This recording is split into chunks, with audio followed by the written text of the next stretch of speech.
जय गुरु जी को चरण वंदना और गुरु जी की संगत को नमन। आज 7 जुलाई गुरु जी महाराज का जन्म दिवस। सारी संगत को शुभ हो और गुरु जी के जन्मदिन की सबको शुभकामनाएं।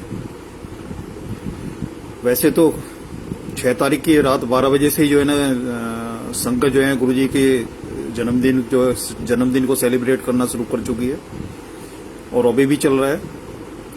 और गुरु जी महाराज की कृपा है कि जन्मदिन तो हम लोग भी मनाते हैं, लेकिन जो गुरु जी के जन्मदिन को मनाने का जो अपना एक वो है, और उस समय को जो है इस लॉकडाउन के पीरियड जो चल रहा है, ये कोरोना वाला पीरियड चल रहा है, वो सेलिब्रेशन जो गुरु जी अपने हजूरी में बड़े मंदिर में कराते थे, या अभी 2 साल से जो ये लॉकडाउन की वजह से नहीं हो पा रहा, बड़े मंदिर में जिस तरह से गुरु जी सेलिब्रेट कराते हैं फंक्शंस को, स्पेशली जो 2 बड़े जो हैं 5 फंक्शन में से 2 सबसे बड़े जो फंक्शन है, गुरु जी का बर्थडे 7 जुलाई और महाशिवरात्रि का।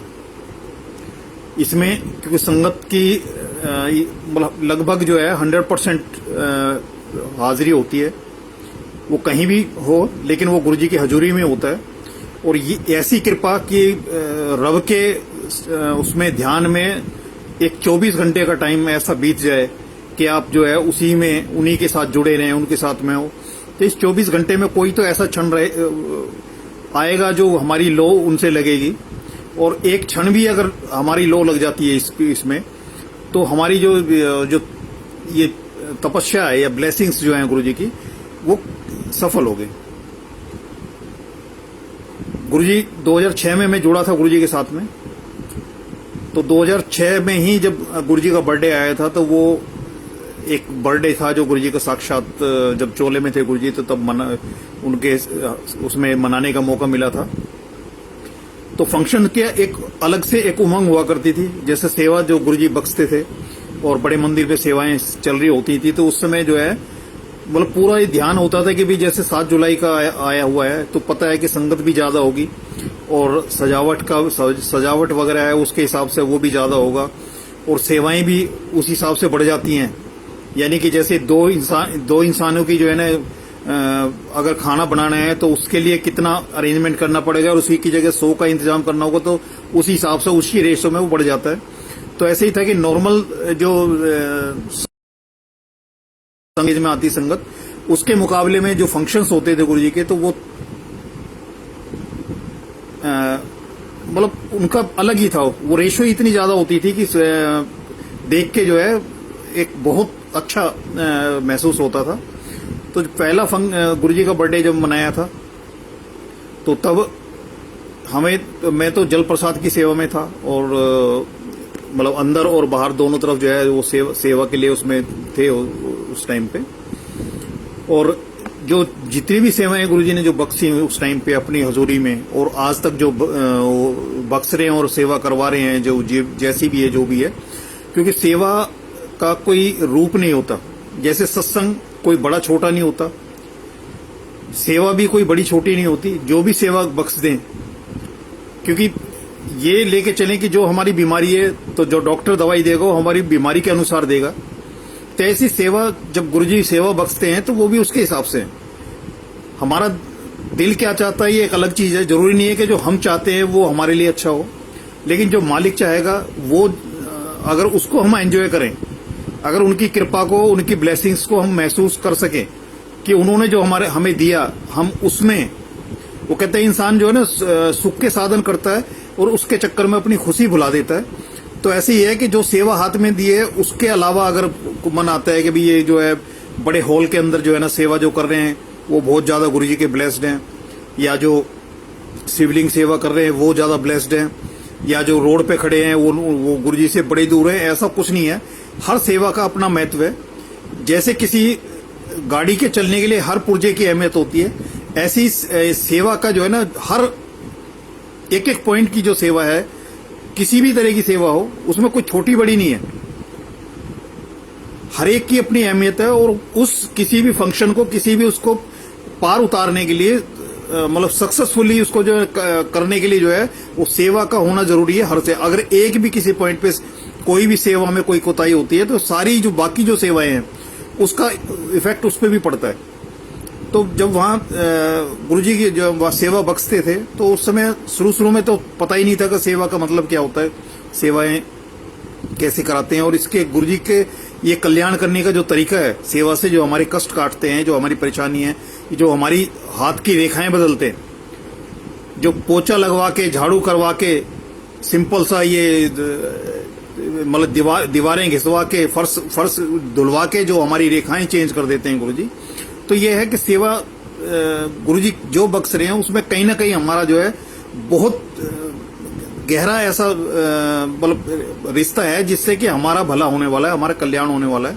तो इसलिए अरदास यही होनी चाहिए कि गुरुजी जो सेवा बख्शते हैं तो सेवा बख्शते भी हैं तो सेवा करा भी लें। तो इसमें गुरुजी के बर्थडे पे जब ये डांस का जैसा हुआ था, जैसे आज भी अभी एक सत्संग में था तो वहाँ गुरुजी ने जो है ना वही रखा हुआ था कि शब्द वगैरह के उसके बाद में आरती के बाद में जो है ना गुरुजी के जो है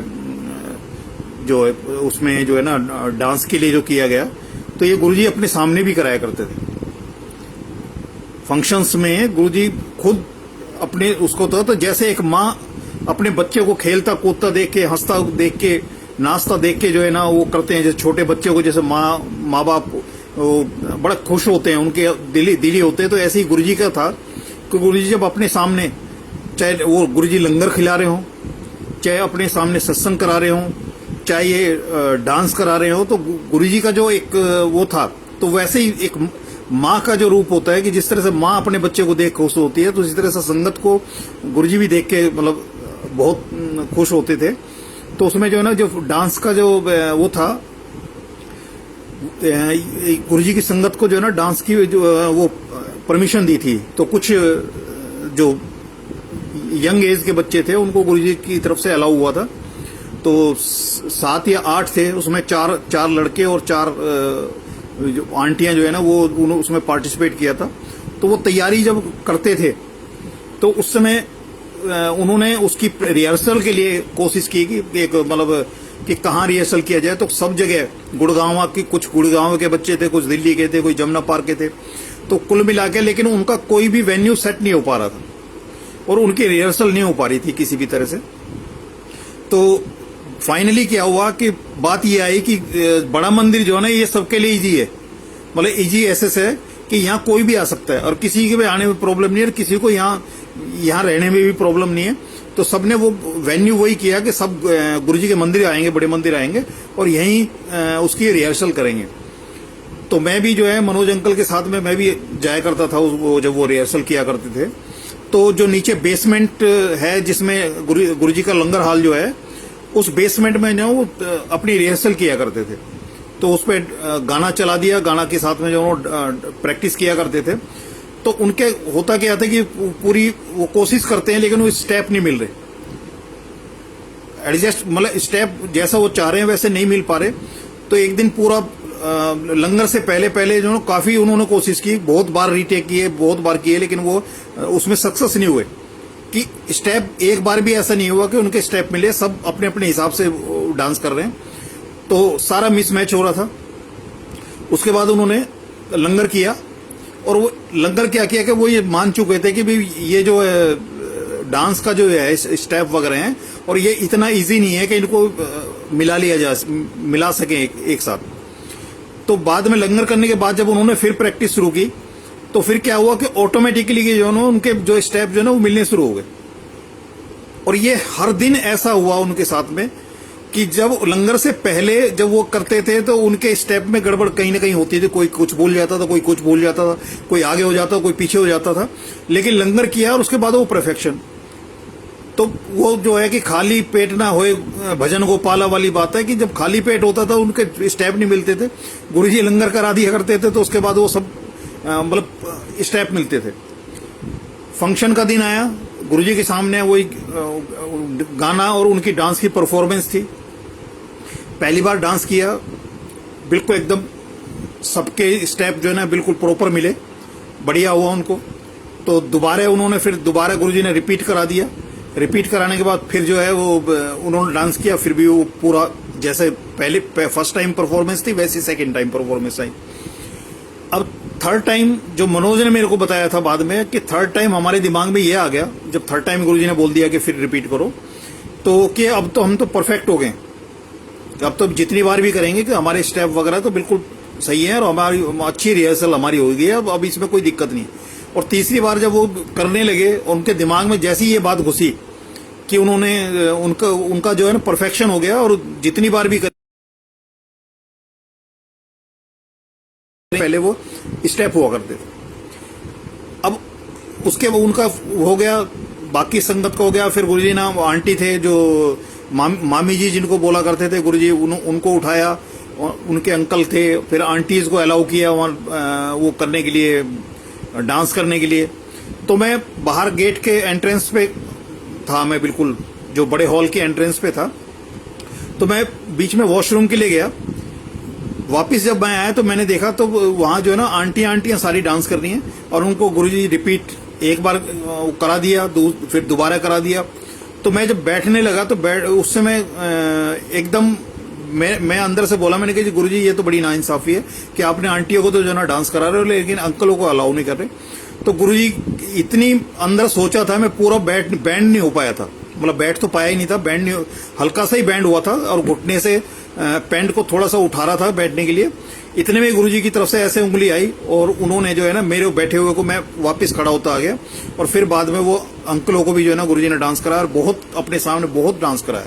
और डांस मतलब ये है कि मेरे हिसाब से तो ये है कि गुरुजी का हुजूरी में डांस करने का मतलब है कि ये आप योग कर रहे हो, प्राणायाम कर रहे हो, और जो भी आपके शरीर के वो, क्योंकि जब आप उनके उसमें आप मस्त होकर डांस करोगे तो आप अपने शरीर की अवस्था को भूल जाओगे, आपके कहीं दर्द है आपको याद नहीं रहेगा, क्योंकि ध्यान आपका उनमें चला गया, तो उसके बाद शरीर की क्या हरकत हो रही है ये भी आपको पता नहीं लगेगी।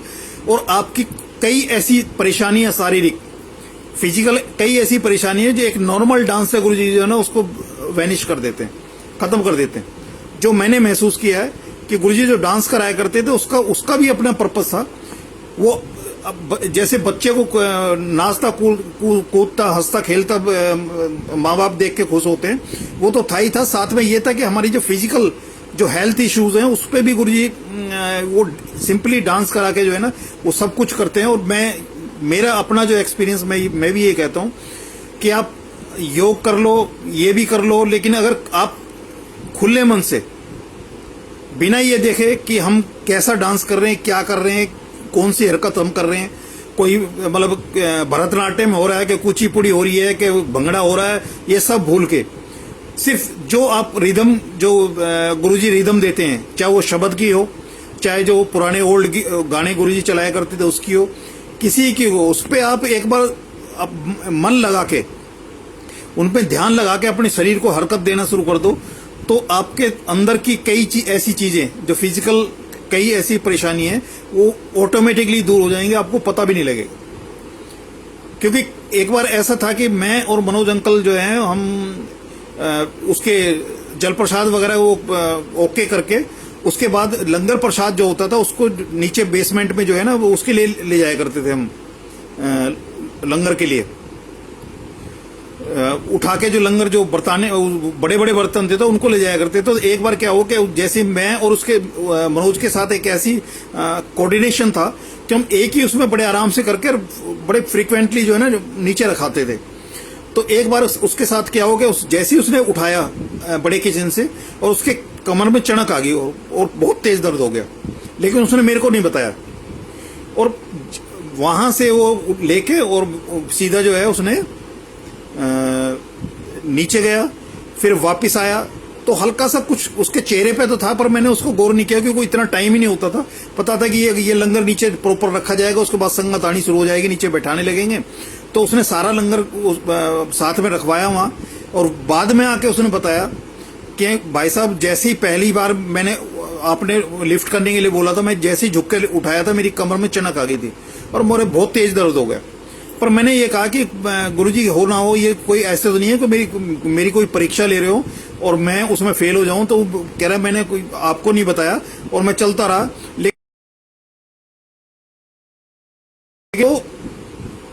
उसका कमर का दर्द जैसा हुआ था वैसे ही वो खत्म हो गया। मतलब बिल्कुल वो कह रहा है कि मेरे को जितना भयंकर दर्द हुआ था उस टाइम पे, अगर उस टाइम में रुक जाता तो शायद मैं इस बीमारी को अपने साथ ले जाता, लेकिन क्योंकि मैंने अपने उसमें यही सोचा कि शायद गुरुजी की ने मेरी परीक्षा ना ली हो, क्योंकि ये परीक्षाएं होती है, कई ऐसी चीजें होती है कि कहीं ये ऐसा तो नहीं है कि मतलब ऊपरी मन से ये काम कर रहा है, अंतरात्मा कुछ कह रही है और ऊपर मन से ये दिखाने के लिए कुछ कर रहा है। तो उसका वो कह रहा है कि भाई साहब मेरा जो है ना जैसे जितना तेज दर्द हुआ था और ये लास्ट रखते रखते जो है ना वो चीज फिर वापस बिल्कुल नॉर्मल उसमें हो गया। क्योंकि वो वक्त हमने देखा है कि जैसे बड़े मंदिर में गुरुजी की आने की खबर आ गई और गुरुजी उधर से एंटर कर रहे हैं, और कुछ संगत है जो दूसरी संगत पोछा लगा रही है, उनको लेके उनके हाथ से छीन के जो है ना वो पोछा लगाना शुरू किया। जिन्होंने कभी झुक के नहीं देखा लेकिन गुरुजी को आते देख के जो है ना वो छीन के जो है ना वो पोछा लगा रहे हैं। तो हम वो क्या करते हैं कि गुरुजी तो जानी जहान है, उनको तो पता है कौन कैसे और किस भाव से क्या कर रहा है, क्योंकि वहां वो तो भाव ही तो देखते हैं। हमारी हरकत देखने का थोड़ी, हमारा भाव क्या है, उसके पीछे भाव क्या है।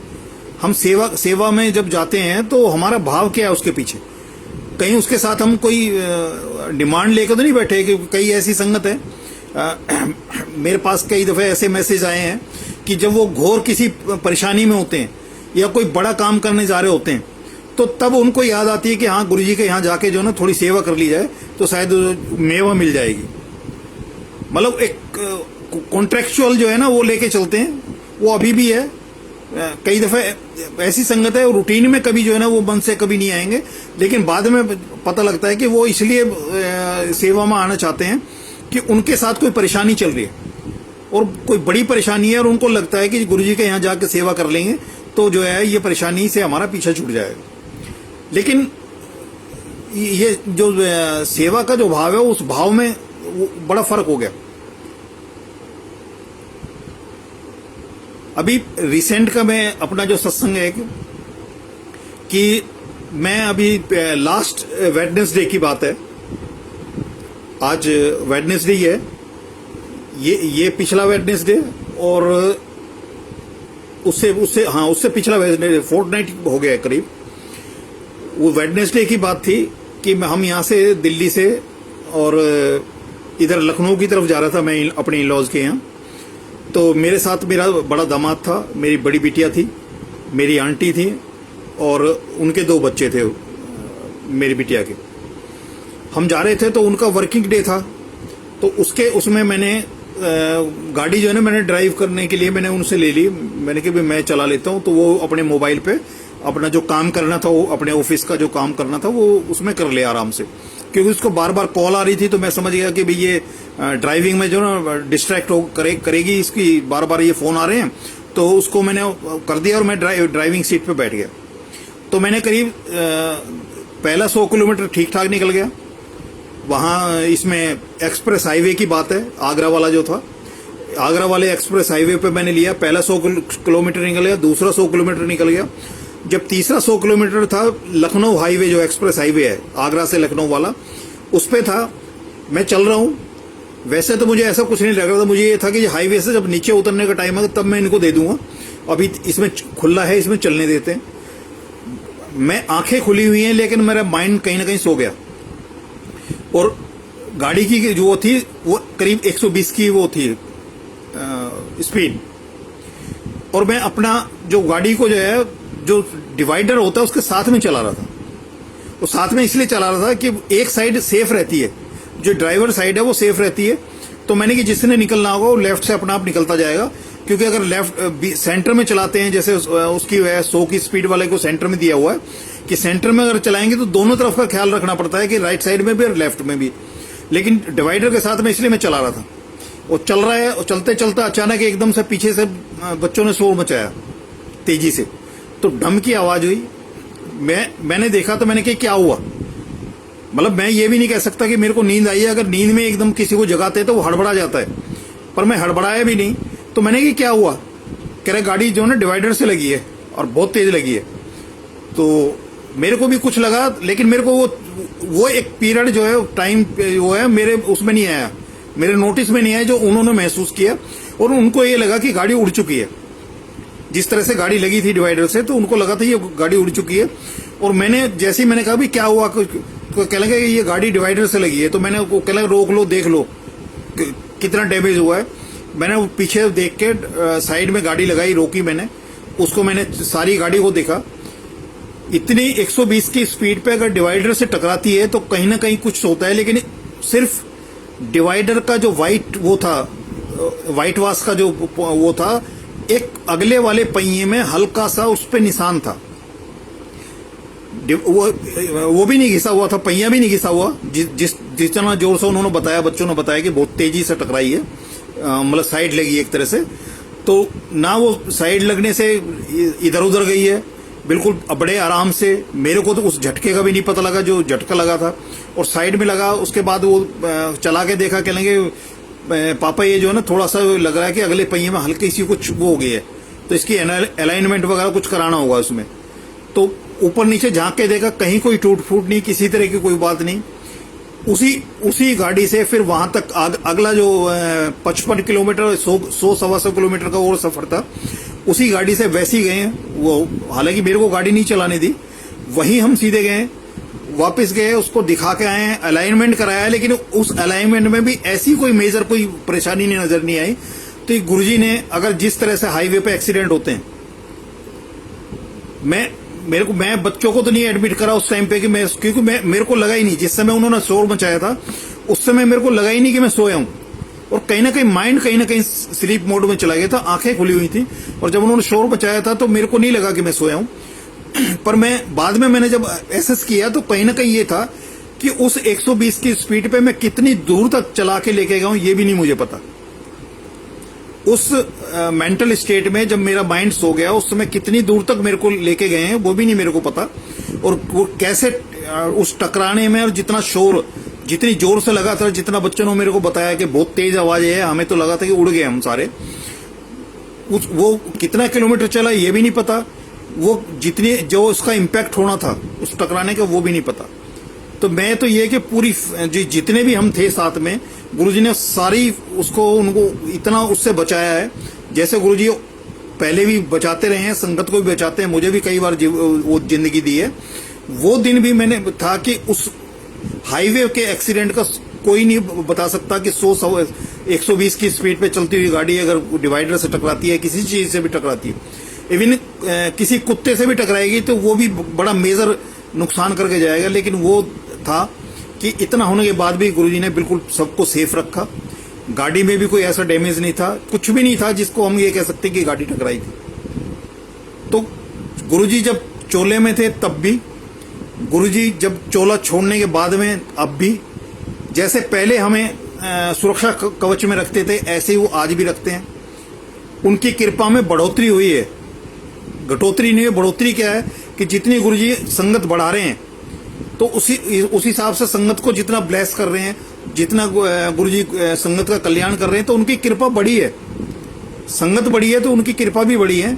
और बड़े बड़े गुरुजी ने ऐसी चीजें, क्योंकि ये तय है कि जहां से साइंस खत्म होती है वहां से गुरुजी शुरू होते हैं, जहां से मेडिकल लाइन हाथ खड़े कर देती है वहां से गुरुजी क्लिक करते हैं। और अक्सर ऐसा होता है कि कई दफे हम अपनी अकल लगाने से बाज नहीं आते, और जब हम अपनी अकल लगाने लगते हैं तो गुरुजी थोड़ा सा जो ना वो ढीला भी छोड़ देते हैं कि अगर ये अकल लगा रहा है इसको अकल लगाने दो, नहीं तो कल को अगर उसको समझ में नहीं आएगा कि ये गुरुजी ने कृपा की है। जब अकल लगा के अकल के घोड़े थक के हार के बैठ जाते हैं, और तब जाके जब वो होता है कर एकदम से वो काम जो बिल्कुल जीरो हो चुका है, जिसके बारे में हम मतलब निराश हो चुके हैं कि ये हमारे से पॉसिबल नहीं होगा, और तब वो क्लिक होते ही एकदम हो जाता है, तो तब पता लगता है कि हाँ ये हमारे करने से नहीं हुआ, उस मालिक के करने से हुआ है, जिसकी कृपा से, जिसकी ब्लेसिंग से हम सरवाइव कर रहे हैं।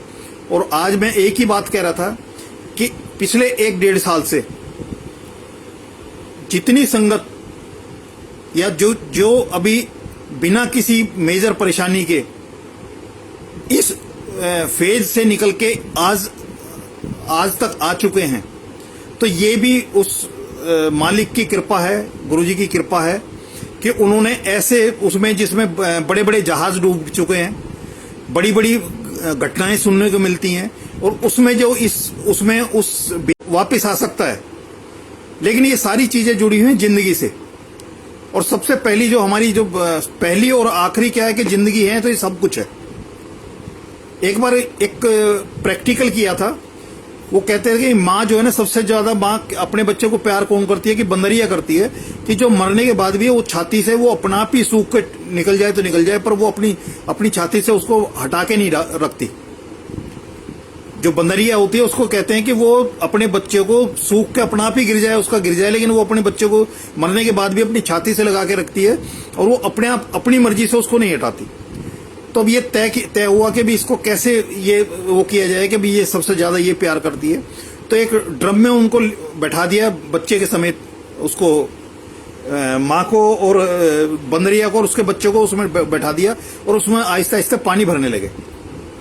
और पानी भरते भरते जैसे नीचे से पानी आया तो बच्चे ने जो ना पहला बच्चा गोद में ले लिया, गोद के बाद पानी और गया तो उसने अपने कंधे पे ले लिया, कंधे के बाद उसके बाद जो है उस और पानी भरा, जब उसकी नाक तक पानी आ गया और सिर भी डूबने लगा तो उसने बच्चे को सिर पे रख लिया। और जब उसकी जान पे बनाई, बंदरिया के जान पे बनाई, तो उसने क्या किया कि बच्चे को लिया और नीचे अपने पांव के नीचे दबाकर बच्चे के ऊपर खड़ी हो गई। यानी कि जो सबसे जो प्रीसियस जो चीज रही वो ये है कि बाकी सारी चीजें सेकेंडरी हैं, ये जिंदगी है, क्योंकि जिंदगी के बाद ही सब कुछ है। अगर हमारे पास जिंदगी है तभी ये दुनिया की रंगीनियां, ये खान पान के स्वाद, ये खुशी, ये सुख, ये सारे रिश्ते नाते, ये सब कुछ तब है जब हमारे पास जिंदगी है। वो कहते हैं कि जैसे शरीर से प्राण निकले तो वो जो है ना उसका नाम भी गायब हो जाता है। जो दुनिया ने नाम दिया होता है, माँ बाप ने नाम दिया होता है, पंडित जी नाम रख के जाते हैं, जिससे हम अपने ग्रह नक्षत्र दिखवाते हैं, वो नाम भी गायब हो जाता है। शरीर से जैसे ही आत्मा शरीर छोड़ती है वैसे वो नाम भी गायब हो जाता है। तो बाकी चीजें तो बहुत बाद की चीजें। तो इसलिए कि सब जिंदगी है तो गुरुजी का भी यही है कि प्रायोरिटी में सबसे पहले वो जिंदगी बख्शते हैं। जैसे मैं बता रहा हूं कि उस एक्सीडेंट में क्या हो सकता था वो सिर्फ सोचने भर की बात है, और बच्चों को दिखाई भी दिया। बच्चों ने जो मेरे को मतलब आगे वापसी में बड़ी मुश्किल से मेरे को हाथ लगाने दिया ड्राइविंग सीट पे, और उन्होंने जाती बार तो फिर मेरे को मना ही कर दिया कि पापा आप नहीं हाथ लगाओगे, क्योंकि उन्होंने जो सीन देखा है वो मैं नहीं देख पाया। लेकिन उनको ये था कि उनको कंफर्म था, जैसा उन्होंने बताया, बच्चों ने बताया था कि वो कंफर्म था कि हम उड़ गए, मतलब गाड़ी टकराई है, हम उड़ गए और हो गया गड़बड़। वो इतने घबराए हुए थे, लेकिन गुरुजी ने उससे जो हमारे उसमें जो है ना 5 जो जिंदगियां थी, 6 जो जिंदगियां उसमें थी, उन सबको गुरुजी ने ब्लेस करके और उस एक्सीडेंट से बचाया। तो जिंदगी सबसे पहले है, क्योंकि हाय तौबा वो कहते हैं कि जीते की हाय तौबा है, मरने के बाद तो कुछ नहीं है, मरने के बाद तो और भी है। वो 13 दिन रोने के बाद वो भी पीछा खत्म हो जाएगा, कोई 17वीं करके खत्म कर देता है, कोई बरसी करके खत्म कर देता है, उसके बाद तो फिर याद ही है, दीवार पे टंगने के बाद उसके याद ही है। बाकी सारी जो हाय तौबा है वो जिंदगी की है। हम मौत का सामान इकट्ठा करते हैं, लेकिन जिंदगी के लिए हाय तौबा जो है सारी जिंदगी की है। तो ये था जो गुरुजी ने अभी लेटेस्ट मेरे ऊपर जो कृपा की। और आज गुरुजी का बर्थडे है, उसमें अभी कुछ सुबह मॉर्निंग में मेरे को जो कुछ ऐसा लिखाया था वो मैंने शायद पोस्ट भी किया है अभी उसमें, अभी बैठे बैठे जो है दोपहर में पोस्ट भी किया था। तो वो कुछ इस लॉकडाउन में गुरुजी ने कुछ ऐसा एक मेरे साथ जो है कोई ऐसा रिलेशन कह सकते हैं, या इस तरह का कोई तारतम्य ऐसा कुछ है कि अचानक कहीं भी बैठे कभी भी जो है ना कोई ऐसा लाइनें बननी शुरू हो जाती हैं, शब्द घूमने शुरू हो जाते हैं, और उसको अगर तुरंत ना लिखा जाए तो वो कहीं ना कहीं वो फिर आपस में गड़बड़ाने लगते और मेरे को परेशानी हो जाती है।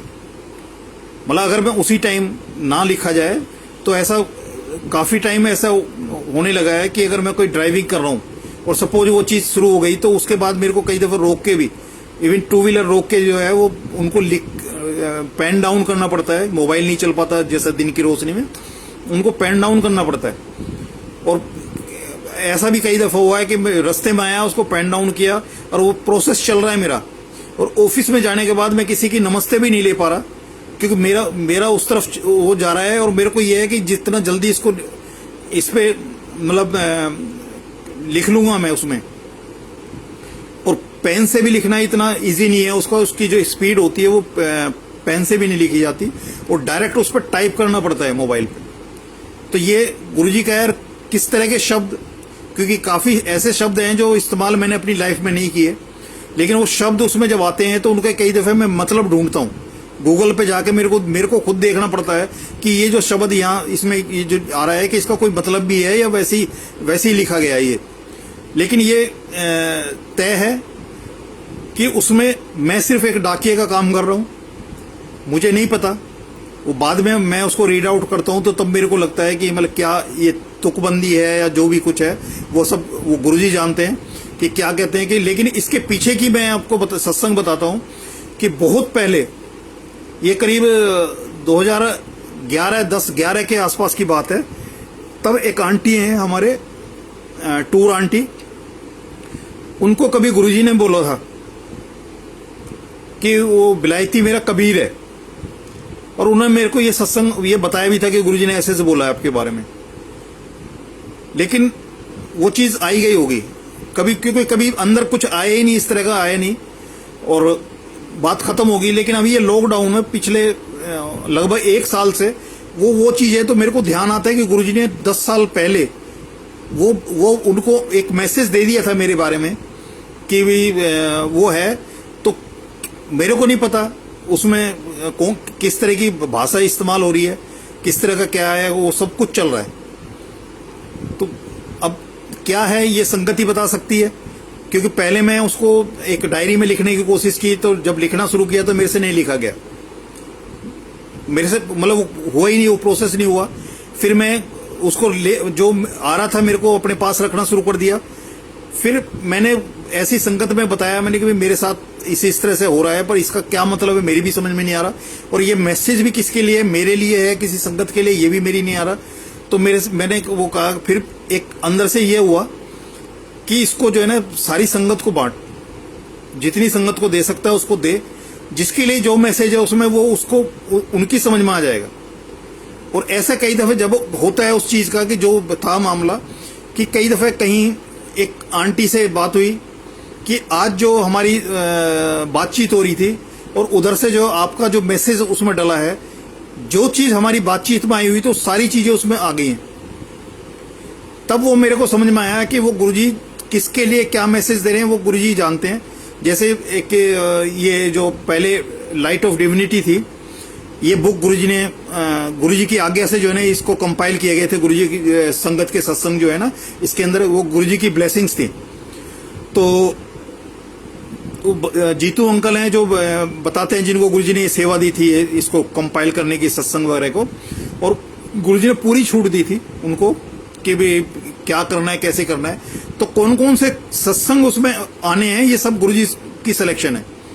तो गुरुजी का वो था, जब वो पहली बार वहां बड़े मंदिर में बटनी शुरू हुई थी, वो मतलब बाइंड होके जो है ना वो उसमें बुक के रूप में जब बटनी शुरू हुई तो सारी संगत में क्रेज था कि भाई हम ये गुरुजी की जो है सत्संग की बुक भी। उससे पहले मुंह के शब्दों से जो है ना जैसे सत्संग अभी चल रहा है उस तरह से सत्संग चलते थे, लेकिन वो किसी के हाथ लगा किसी के हाथ नहीं लगा, तो उन्होंने गुरुजी ने जो है ना उसको राइटिंग में कर दिया, जो हमेशा के लिए आगे तक के लिए भी जो है ना वो एक धरोहर बन के रह जाएगी कि गुरुजी की जो संगत के साथ एक्सपीरियंस है वो क्या क्या है, किस तरह के हैं, और गुरुजी कैसे ब्लेस करते हैं, कैसे कल्याण करते हैं, कैसे ऐश कराते हैं, वो सब कुछ है गुरुजी का। जो गुरुजी के दर से मिलता है वो सब कुछ उसमें है। ये जो लाइट ऑफ डिविनिटी है, दिव्य आभा है, या जो और जो संगत से जो है ना करा के, एक एक संगत के पास इतने गुरुजी के साथ के एक्सपीरियंस है कि एक एक बुक बन रही है, एक एक बुक बन रही है। तो वो जब वो मिल रही थी, हमारा भी नंबर आया, हमें भी मिली, हालांकि आज तक मेरे को पढ़ने का मौका नहीं दिया। तो एक फरीदाबाद की संगत थी जो फर्स्ट टाइम जब आए थे बड़े मंदिर, मंगलवार का दिन था, तो मेरे से मिले थे।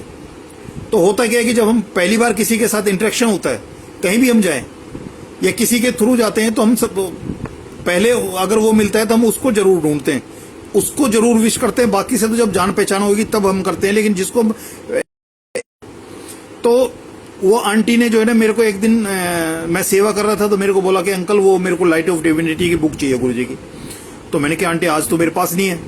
तो आंटी वो कहने लगे मेरे को नहीं पता, आप जो है ना मेरे को ये बुक एक अरेंज करके देंगे। तो जब भी मैंने अरेंज की, मैंने क्या अरेंज की, अरेंज तो गुरुजी कराते हैं, रास्ता उन्होंने मेरे को तो जरिया बनाया था। तो मैंने जब जब उनके नाम की जो है ना बुक लेके गया मैं कहीं से जहां से भी मिली, लेकिन उस दिन मेरा उनके साथ में संगत में टकराव नहीं हुआ, मतलब आमना सामने नहीं हुआ, और वो बुक मेरी कभी वापस नहीं आई घर पे। मतलब जिस संगत के लिए गुरुजी ने साथ दी होगी उस संगत को चली गई, लेकिन कभी वापस नहीं आई। तो एक दिन ऐसे ही था कि वो बुक जो है मेरे पास थी नहीं, और वो आंटी मेरे को दूर से दिखाई देगी। मैं सेवा कर रहा था जल प्रसाद पर, वो आंटी दिखाई देगी। तो मुझे लगा कि आज बुक मेरे पास नहीं है और ये आंटी आएंगी तो आती बुक मांगेंगी। इतने में ही मैं ये सोच ही रहा था, तो महेश अंकल हैं कि जो इसमें जहां शब्द वगैरह चलते हैं उसमें उसके अंदर म्यूजिक रूम में जो है ना वहां भी सेवा करते हैं वो। तो वो बड़े किचन से जो है ना निकल के आए थे काला सा बैग लेके। मैं वहां वो जल प्रसाद भर रहा था पहले जो है ना किचन के साथ में जो पेंट्री है, पेंट्री के सामने जो ना जल प्रसाद के वो लगा हुआ था, वाटर कूलर लगा हुआ था, आरओ वगैरह लगे हुए थे। तो वहां से मैं जल प्रसाद भर रहा था। तो वो आए और मैंने उनसे बोला, मैंने कि ऐसे जो है ना आज मेरे पास वो बुक नहीं है गुरुजी की, और ऐसे आंटी हैं वो बार बार मेरे को बोलती हैं और आज बुक नहीं है। पहले मैं जितनी बार लेके आया तो वो जो है वो नहीं मिली, और आज जो है मेरे पास बुक नहीं है। उन्होंने कुछ नहीं बोला, चुपचाप वो लिया, बैग नीचे उतारा। वो पहले जो नया लंगर हॉल बनाया अभी डबल स्टोरी जो बनाया, उससे दीवार थी और दीवार के साथ में सेटी थी जिसपे संगत बैठा करती थी, वहां उसने रख के उसको खोला।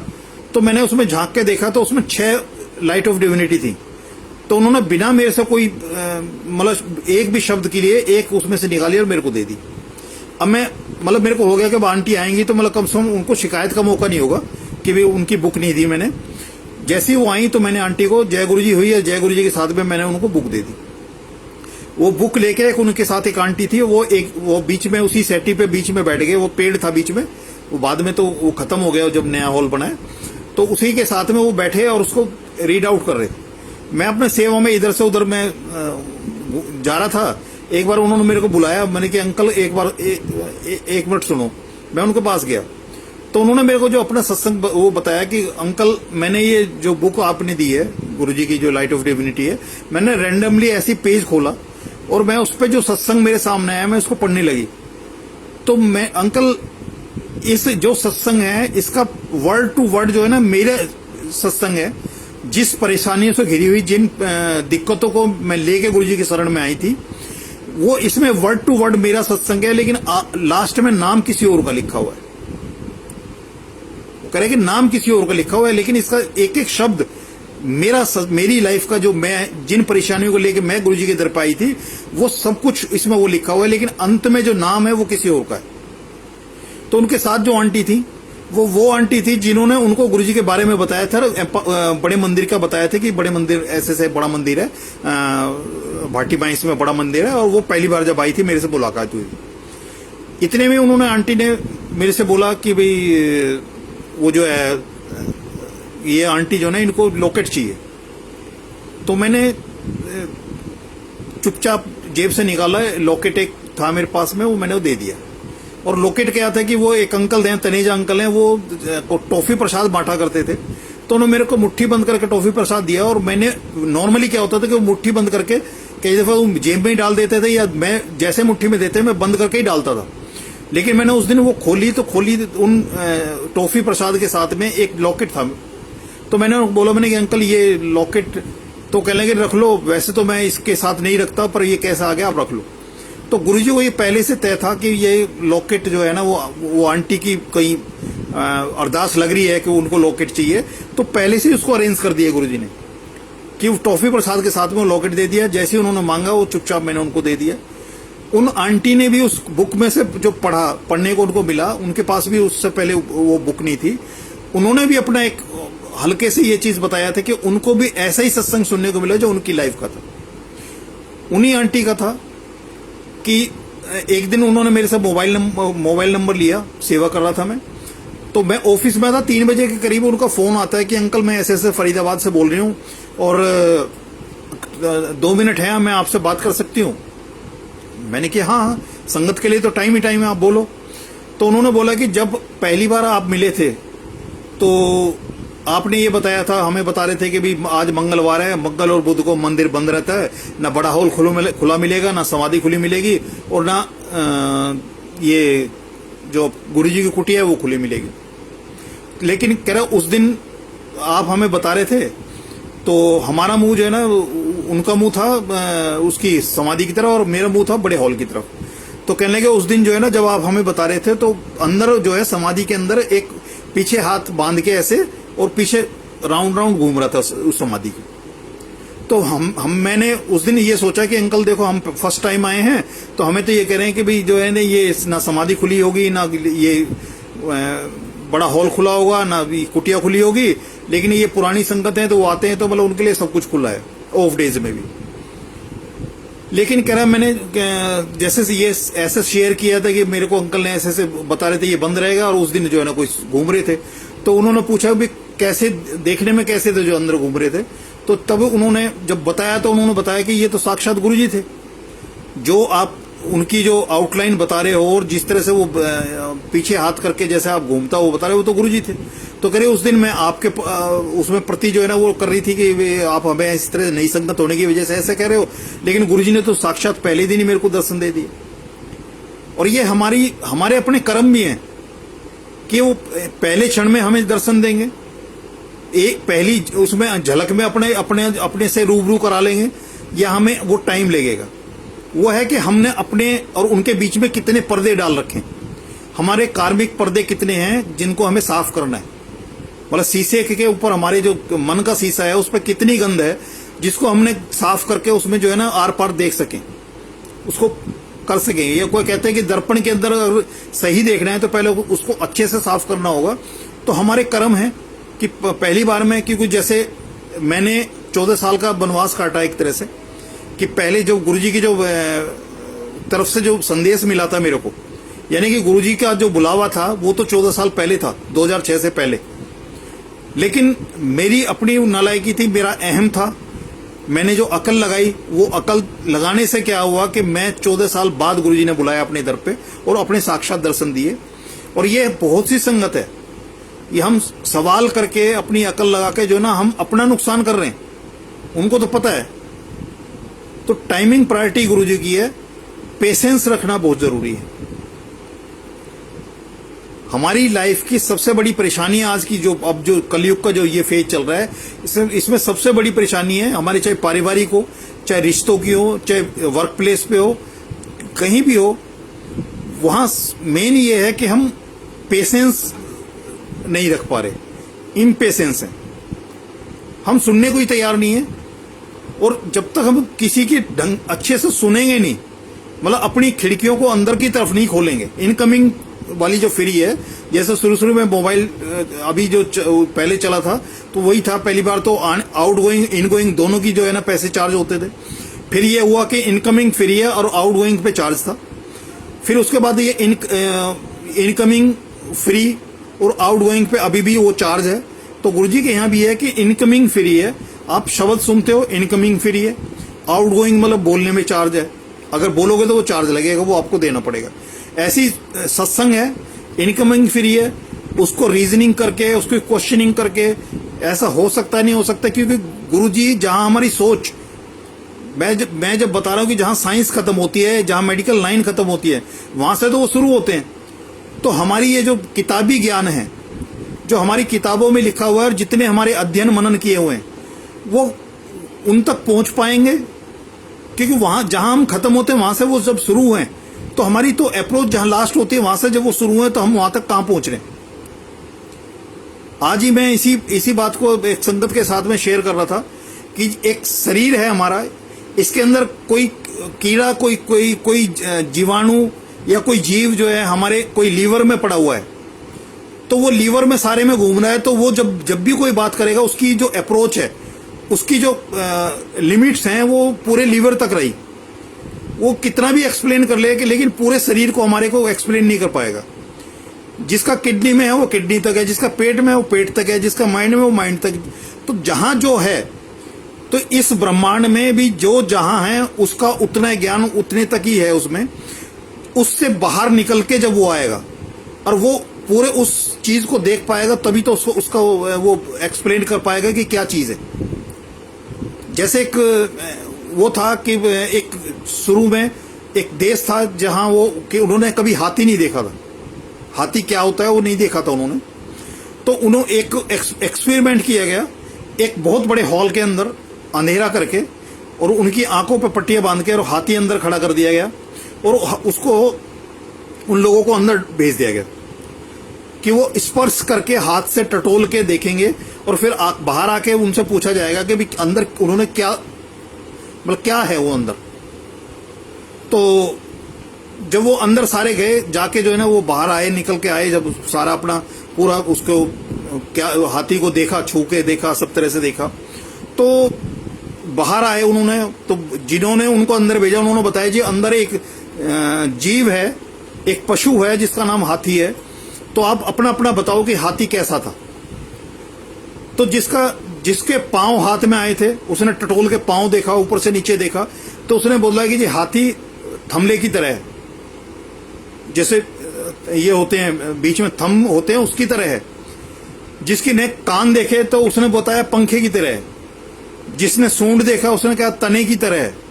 तो जिसको जो चीज हाथ में आई, जितना वो जितने टटोल के देख पाया, जितने तक उसकी अप्रोच रही, उतनी चीज के हिसाब से उसने एक्सप्लेन कर दिया कि हाथी का ये स्वरूप है।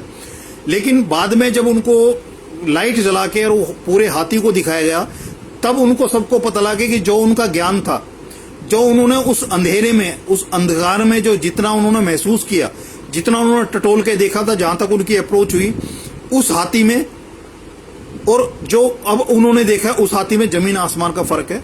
तो इसलिए हमारा भी कई दफे जो किताबी ज्ञान है हम किताबों में पढ़ते हैं, लेकिन उनके गूढ़ इतने गूढ़ अर्थ हैं, जब उनके अर्थों तक हम नहीं पहुंच पाते तो सिर्फ पढ़ना जो है ना ये कोई मायने नहीं रखता। ये ठीक ऐसा ही है जैसे एक शब्द कान से सुना और दूसरे शब्द से दूसरे कान से निकाल दिया, मतलब एक्टिवेशन नहीं हुआ। अभी जैसे ये शिव पुराण का जो पाठ है या रामचरित मानस का पाठ है, या जो जितने भी जो पाठ हैं, अगर उसको उसकी व्याख्या, उसकी गहराई, उसकी जो अप्रोच है, जो एक्चुअल में है वो चीज अगर वहां तक नहीं पहुंच पा रहे तो सिर्फ चाहे एक बार पढ़ो, चाहे 2 बार पढ़ो, चाहे 1000 बार पढ़ो, वो सिर्फ पढ़ने तक है, किताबी तक तो है। हम उसको रट भी सकते हैं, बिना देखे उसको पढ़ भी सकते हैं, बहुत सी चीजें हमें याद हो जाती हैं, लेकिन उसके असल मतलब जो गुरुजी जो बोलते थे कि मैं जो चीज देने आया हूं वो तो संगत जो वहां तक तो जाती नहीं, अपनी वो जो दैनिक जरूरतें जिनकी वो थोड़ी सी कोशिश करके खुद भी उन चीजों से पार पा सकते हैं।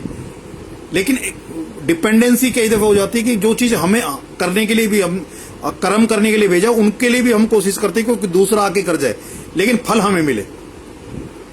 मतलब जो हमारे हाथ का काम है, जो हमें करना है, वो कर तो कोई दूसरा जाए, लेकिन उसका जो फल है, उसकी जो पेमेंट है वो हमें मिले। तो यही है कि कर्म कटेंगे जब हम जो हमें करना है वो हमें ही करना है। तो गुरुजी से की जो ब्लेसिंग्स हैं उनको, उसके लिए जो गुरुजी हमें देने के लिए आए हैं, जो हमें देना चाहते हैं, जो एक्चुअल है, जो इस जीने मरने का जो साइकिल है, इससे बाहर निकलना, ये जो चक्रव्यूह है, इस चक्रव्यूह में जो फंस के हम घूमे जा रहे हैं, जन्म जन्मांतर तक उसी ट्रैक पे चल रहे हैं, उस ट्रैक से निकल ही नहीं रहे। उस ट्रैक से निकलना बहुत जरूरी है, और उसके लिए जरूरी है कि जो गुरुजी की जैसी आज्ञा है उस पे हम चलें। और जो कुछ चीजें हैं, जैसे मैं बताता हूं कि मैं अभी 2014 में मेरे साथ हुआ था कि मेरे पेट में दर्द हुआ था, और पेट में इतना भयंकर दर्द हुआ था कि मेरे को ऑफिस से हॉस्पिटल ले गए थे, इसमें सफदरजंग हॉस्पिटल। वहां जाकर उन्होंने अल्ट्रासाउंड वगैरह लिख दिया, वहां कराया, अल्ट्रासाउंड कराया। उसमें अल्ट्रासाउंड में जो है ना, जब मैं अल्ट्रासाउंड करा रहा था तो उसने पेट के अल्ट्रासाउंड के साथ साथ वो एक लिक्विड सा लगाते हैं उसमें, जेली टाइप का, तो उसने लगाया तो उसका हाथ स्लिप होकर नीचे चला गया। तो उसने मेरे को बताया, जो अल्ट्रासाउंड करा था, कह रहे जी ये कुछ मेरे को चेक नहीं करना था, लेकिन मेरा हाथ चला गया यार, इसमें मैं कुछ लग रहा है मेरे को, लेकिन मैं एक्सप्लेन नहीं कर पा रहा कि एक्चुअल में है क्या चीज, मैं इसको मेंशन कर रहा हूं इसमें। मैं उसको लेके जब वहां गया, उसकी रिपोर्ट लेके, अल्ट्रासाउंड की रिपोर्ट लेके सफदरजंग हॉस्पिटल के डॉक्टर के पास गया, तो डॉक्टर ने देख के वो ठीक से उसकी भी समझ में नहीं आया, तो कहने लगे जी ये जो ना इसके एंडोस्कोपी करके जो है चेक करना होगा, और इसके लिए एक काम करो, ये सफदरजंग में नहीं होगा, और हम आपको जो ना एम्स रेफर कर रहे हैं। उन्होंने एम्स रेफर कर दिया मेरे को। एम्स में गया तो पहले दिन था कि एम्स में बड़ी बड़ी लाइनें लगती हैं, सुबह 4 बजे से लोग होते हैं, ऑल ओवर इंडिया से जो है ना यहाँ आते हैं, दिल्ली के अंदर आते हैं अपना इलाज कराने, तो बहुत भीड़ होती है। तो मैंने एक सिफारिश किसी से ली, किसी का नंबर लिया जो वहीं काम करता था। मैंने सुबह गया वहां 6 बजे और मैंने उसको फोन किया। उसने कह लिया ठीक है, एक काम करो, ये इस फलाने काउंटर नंबर पे जाओ आप, और वहां जाके जो है ना पर्ची बनवा लो, इतने में आ जाऊंगा तो फिर मैं आपको मिलता हूं आके। पर्ची मैंने बनवा ली। फिर मैंने उनको फोन किया, जी अभी मैं पहुंचा नहीं हूं हॉस्पिटल, तो आप, वो कह रहे ऐसे उस बिल्डिंग में चले जाओ और वहां जाके जो है ना वो नंबर देंगे, डॉक्टर का नंबर देंगे, कौन से रूम में किस डॉक्टर के पास जाना है, तो वहां अभी लाइन में लगो, मैं आ रहा हूं। मैं उस लाइन में भी लग गया, वो फिर नंबर भी ले लिया डॉक्टर का। फिर मैंने उसको फोन किया, भाई नंबर ले लिया और इस डॉक्टर के यहाँ मेरे को आना है। वो कहना कि जी बस मैं अभी पहुंच रहा हूं। जब मैं डॉक्टर के पास, मेरा रूटीन में नंबर आया, जो सीरियल नंबर चल रहे थे, रूटीन में नंबर आया, मैं अंदर डॉक्टर के पास जाके बैठता हूं और उस बंदे का फोन आता है, हाँ जी कहाँ हो। मैंने कहा जी अब तो मैं डॉक्टर साहब के सामने बैठा हूं। उसके बाद मेरी समझ में आ गया कि मतलब ये सिफारिश करना और ये सब कुछ जो है ना बेकार है। तो मैंने उनको फोन ही नहीं किया।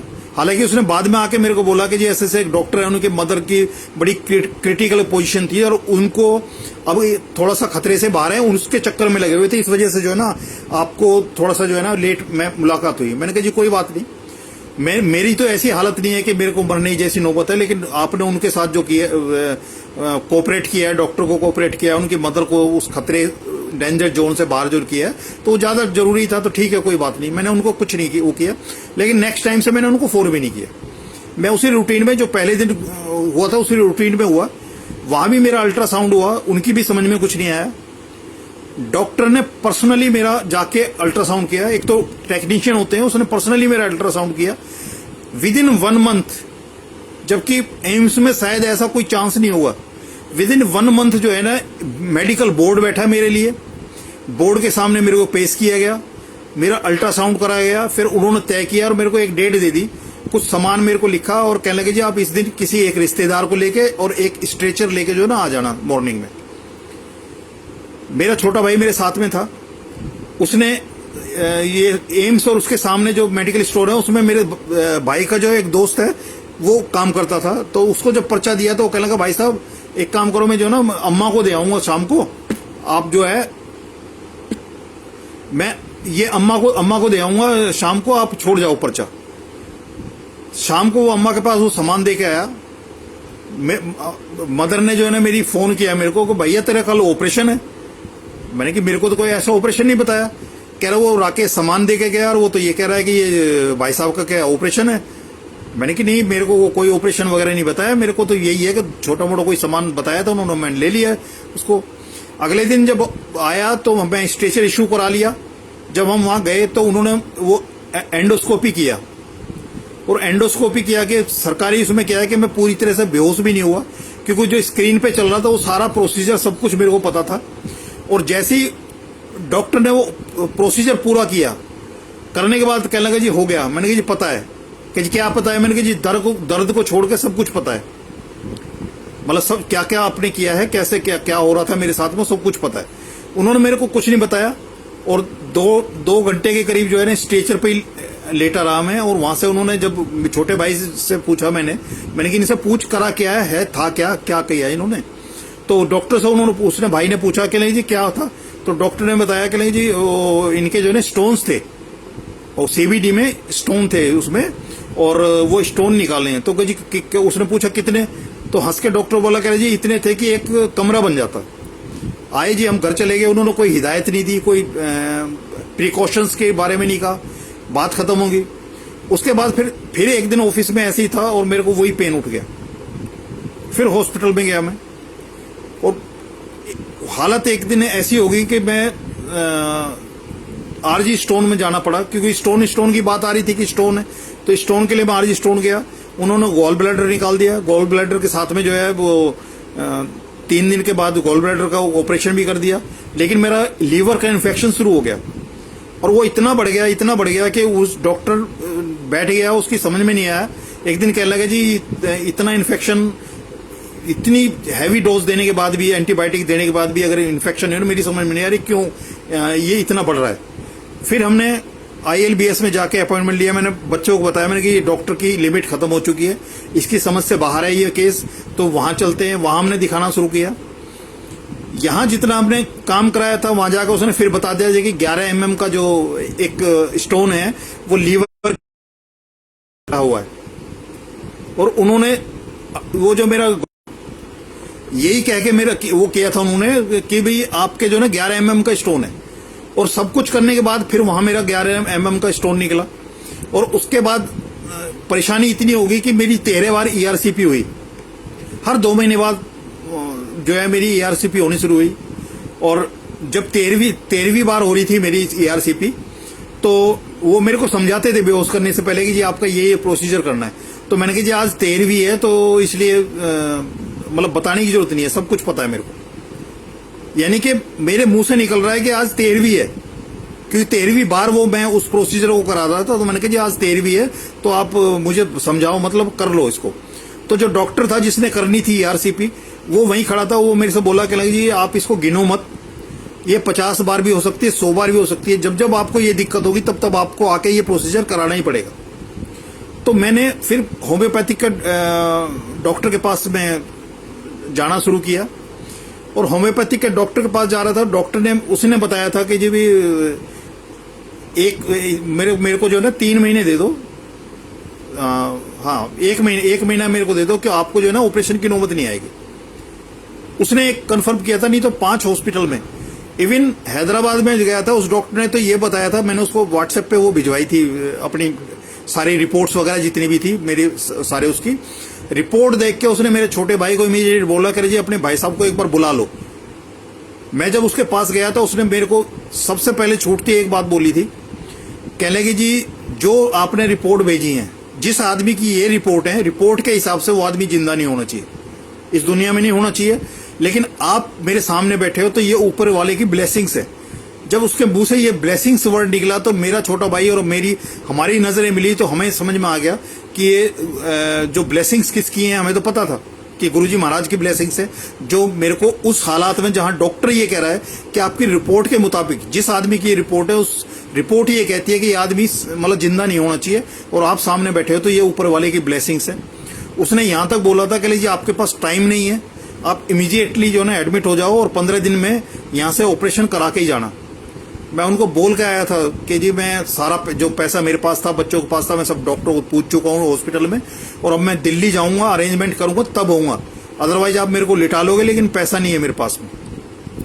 जब मैं दिल्ली आया था तो उन्होंने मेरे को बोला था, कहेंगे जी ठीक है आप दिल्ली जा रहे हो तो एक काम करना, मेदांता में आदर्श चौधरी डॉक्टर है, उनको बड़ा अच्छा एक्सपीरियंस है, मतलब पूरे इंडिया में काफी नाम है उनका, और हमें भी कभी दिक्कत होती है तो हम उनसे कंसल्ट करते हैं, तो अब एक बार उनको दिखा लेना। मैं उनके पास गया था जब, तो उन्होंने भी जो है ना मेरी रिपोर्ट्स वगैरह देख के, और उन्होंने बताया था, कहने की जी ऑपरेशन मस्ट है, उसका कोई ऑल्टरनेट नहीं है ऑपरेशन का, लेकिन ऑपरेशन होने के बाद भी आपको मैं 40% की गारंटी नहीं दे सकता, मेरे को 100% फायदा होगा। कह रहे मेरी फीस तो पूरी मिल जाएगी लेकिन आपको मैं 40% का नहीं दे सकता। और उसने वो बताया था कि क्या करना है, कि लीवर को पंक्चर करके और लीवर को डायरेक्ट जो है आंत से जोड़ना है, जिससे जो बाइल है वो गाल ब्लैडर की तरफ ना जाके, वेन में ना जाके, CBD में, वो सीधा उसमें रिलीज होना शुरू हो जाए। तो मेरे अंदर से नहीं आ रहा था कि मैंने कि ऑपरेशन वाली कोई ऐसी बात है। तो उन्होंने बोला कि ये एक बार अपने डॉक्टर को, ILBS वाले डॉक्टर को बता देना, वो क्या बोलते हैं, मेरी रिपोर्ट दिखा के बता देना उनको वो क्या बोलते हैं। ILBS वाले डॉक्टर को दिखाया, उसने भी, डॉक्टर ने ये बोला कि जी हाँ जी ऑपरेशन तो हुआ, लेकिन अभी हम थोड़ा टाइम लेंगे, अभी आपकी हेल्थ जो है इतनी नहीं है कि ऑपरेशन झेल ले, तो आप जो है ना थोड़ा सा वेट करना पड़ेगा हमें। मैक्स हॉस्पिटल में गया था तो उन्होंने भी यही बोला था कि जी ऑपरेशन मस्ट है, मतलब इसके अलावा कोई ऑल्टरनेट ही नहीं है। और कह रहा है जिस दिन आपने ऑपरेशन करना है 1 दिन पहले हमें फोन कर देना, आके आपको एडमिट कर लेंगे और पूरा पैकेज बना के दे दिएगा जी इतना पैकेज है, इतना रुपया लगेगा। बालाजी हॉस्पिटल में गए थे हम, एक्शन बालाजी हॉस्पिटल में गए थे, वहां भी जो लेडी डॉक्टर थी उसने भी यही बोला था कि जी ऑपरेशन होना है, लेकिन ओपन ऑपरेशन के बाद भी लीवर में उस पॉइंट तक जहां समस्या दिखाई दे रही है वहां तक हम पहुंच पाएंगे, इसकी हम गारंटी नहीं ले सकते, पर ऑपरेशन मस्ट है। ये इतना सब कुछ था, उसके बावजूद भी कृपा रही। 3 साल मैंने दवाइयां जरूर खाई हैं। जब दवाइयां मेरी डबल से होनी शुरू हो गई, तब मेरे को लगा कि मैंने कि ये तो बहुत ज्यादा होने लगा, यानी कि बीमारी ठीक नहीं हो रही दवाई से, सिर्फ दब रही है और अब पहले से ज्यादा बढ़ रही है। मतलब वो दवाइयां फेल हो रही है जो मैं खा रहा हूं, जैसे 5 mg की खा रहा हूं और उसको 10 mg में कन्वर्ट किया जाए, इसका मतलब दवाई की डबल फोर्स लग रही है, तब जाके वो बीमारी जो है उसका ग्रोथ बढ़ रही है। तो मैंने आयुर्वेदिक होम्योपैथिक वाले से भी और दोनों से बार बार बोलता था मैं ये दवाई छोड़ना चाहता हूं, दोनों ने मैंने कर दिया जी सारी जिंदगी जो है ना आप इसको छोड़ने के बारे में मत सोचो। उसके बाद गुरुजी की ऐसी कृपा हुई कि मेरे को कांगड़े भेजा। कांगड़े में वो आंटी हैं, गुरुजी की संगति हैं, वो नेचुरोपैथी का उसमें अपना एक उनका 20-22 साल का एक्सपीरियंस है, उसके साथ है। हमें पता लगा, हम वहां गए सिर्फ उनसे मिलने, वहां जाके 2 दिन की वर्कशॉप की। और वर्कशॉप करने के बाद गुरुजी ने एक ऐसा रास्ता बता दिया, सिर्फ खान पान में चेंज करने से, गेहूं से बनी चीजें, डिब्बा बंद चीज, चाय, कॉफी, ये चीनी, आयोडीन, नमक, ये सब अपने आप में वो करके, ये कुछ ऐसी बड़े सिंपल जो मैं कर सकता था, खुद मैं कर सकता हूं, कोई भी कर सकता है, उन चीजों को गुरुजी ने उन चीजों पर लाके, और मेरे को 2 अगस्त 2019 से आज तक ना कोई दवाई की जरूरत पड़ी, ना कहीं बीमारी ने कभी तंग किया, ना शुगर ने तंग किया, ना लीवर ने तंग किया, ना कोलेस्ट्रोल ने तंग किया। तीनों की दवाइयां मैं खा रहा था, और ना मैं डॉक्टर भूल गया, हॉस्पिटल भूल गया। तो ये गुरुजी की जो वो कहते हैं बरकत कैसे बढ़ती है कि मेरी जिंदगी से जो डॉक्टर ये कहते थे पूरी लाइफ आपने ये बीमारी झेलनी है और दवाइयां खानी है, तो अंग्रेजी दवाई खाने का मतलब ये है कि एक बीमारी दब रही है तो दूसरी उसमें पनप रही है, फिर उस दूसरी बीमारी के लिए दवाई खानी है, फिर तीसरी आएगी, फिर तीसरी के भी खानी है, मतलब उसकी बीमारियों की नंबर ऑफ बीमारी भी बढ़ेंगे और उसकी खाने के लिए दवाइयां भी बढ़ेंगी।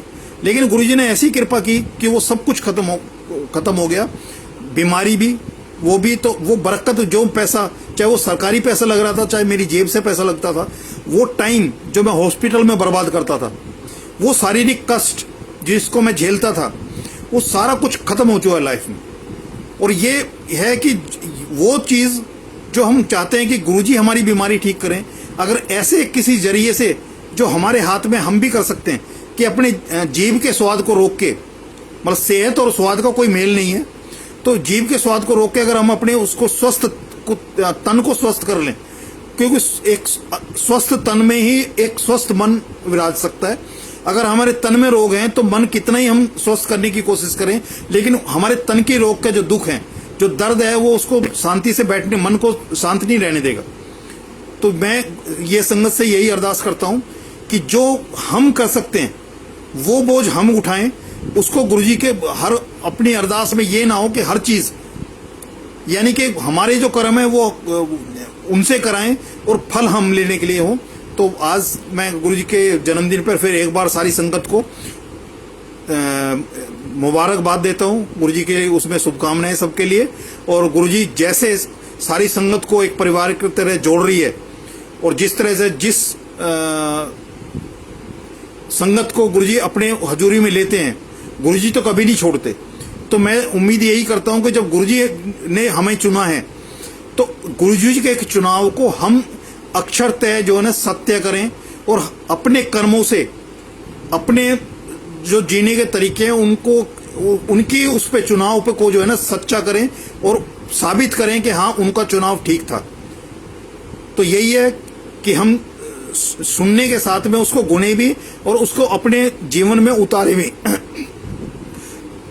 भी, जिससे कि हमें कभी उनके हजूरी में खड़े होकर ये ना कहना पड़े कि आपने तो हमें चुना, लेकिन हमने उस चुनाव को जो है ना गलत साबित कर दिया अपने कर्मों से।